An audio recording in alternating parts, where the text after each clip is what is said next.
I'm Tom. And I'm Kate. And you're watching Mondays with the Mortons. Today we're coming to you live from the Portage Canal in Houghton, Michigan. Yeah, this is my hometown, and this is where actually we met. Michigan Tech is in this city, and that's where Tom was going to school, and I met him, and we both went to school there. And so we thought we would share with you guys a little bit about this place, and we thought it'd be cool to come to you from the boat because today's probably the last Today nice is day. gorgeous, and we are planning to continue our series about our adventures last summer in the West Coast.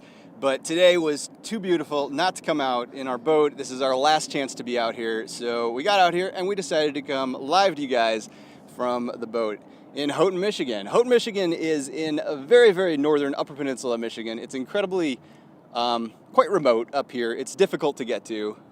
Yeah, there's pretty much like two roads that come here. In fact, flying here is even difficult. I had to make a run out to Washington to help with the RV Nomads movie recently. It took me 5 tries to fly in here because the weather, there's only 2 flights a day. The weather can be challenging. Yeah, and we've had some early fall gales, which are really strong winds that come in off of Lake Superior, which kept canceling the flights. So. Yeah, it's a challenge, but if you get a chance, coming up here is gorgeous. It's a really cool place, and the waterway that we're on right here is it's known as a canal, and it is a canal, but it's also kind of a chunk of a lake.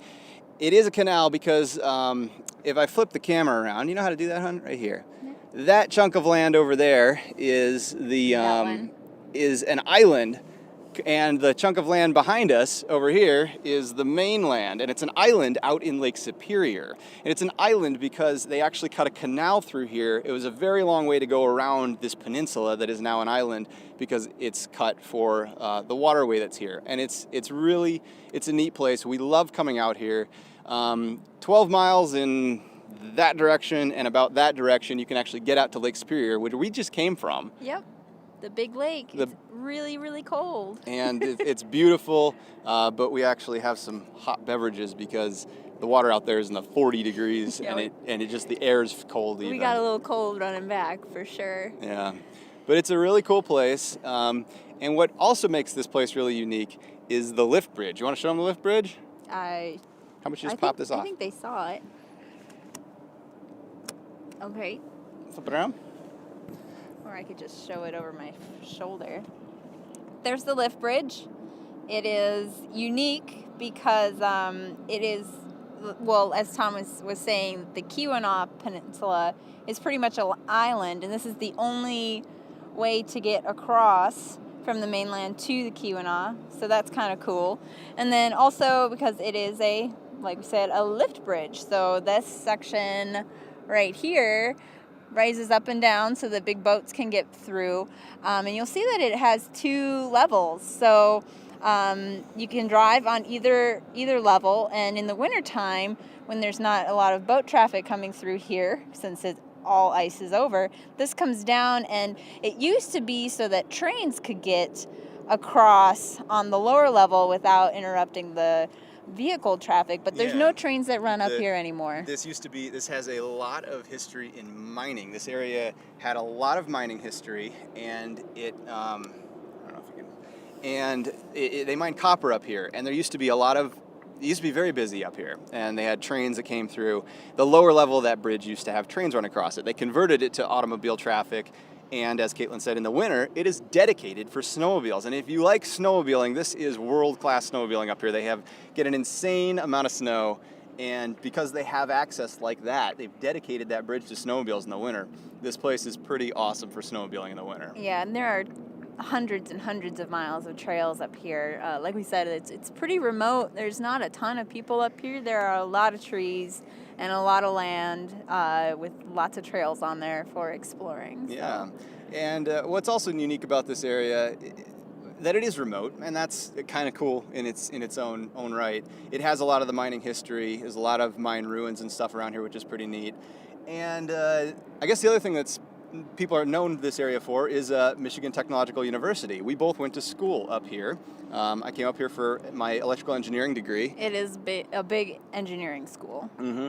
And it's located right on the water. It's right over there. Just down that way a ways. It's beautiful, and it's a really cool place to go to school as well. Yeah. So what else can we tell them about this area?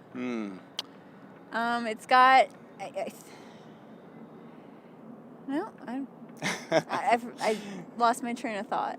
There's a lot up here. It's a really cool place. It's special to us as it is one of our homes, and we come up here a lot. And my family still lives up here. My brother lives up here with his wife and family, and my parents are still here. And so, very special place to us. We have some property up here. At some point, I think we'll do some more videos to share more about the area. But if you're curious, we did do an aerial tour of the entire Go area Huskies! up here. I saw the comment there. All right. We did an aerial tour of this quite a while back, a couple years ago. And we'll put a link to that after we finish up going live here.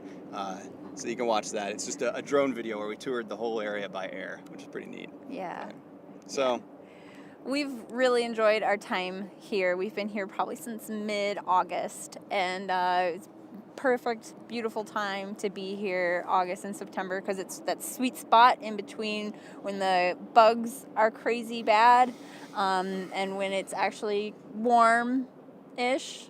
It was actually pretty hot here for a while. Yeah, we had some nice days. We got out on our boat. We do a lot of wakeboarding and water skiing on these waterways. If it's really calm, you can actually get out to Lake Superior, which we did one day. The water is crystal clear, although really cold. Yep, and then, we're planning to be taking off in a couple of weeks, just before it starts getting really cold and maybe for snow and stuff. We have seen snow as early as like the first week of October. So. Today we're going to be winterizing the boat when we get home, and we had to take it out to burn up some fuel and run some water through it one last time and enjoy the water a little bit. So that's what we're doing today. I think we're going to get back to doing that. We just wanted to say hi. Yay! We'll definitely be coming to you guys again with some more of our adventures in the coming weeks. Yes, and just to let you guys know, we've been having a blast going through that footage. It's awesome to get to share that with you, and there were so many awesome stories through those adventures that we had last year. So it's really fun for us to also go back through and see some of those things that we did, and keep us inspired to keep going out there and finding cool things to do. Yeah, so sorry we don't have more for you guys today. If you enjoyed this little live chat, we might do this more often, but otherwise we're going to wrap it up there, and we're going to see you guys again next week. Alrighty. Take care, everybody. Bye. Bye.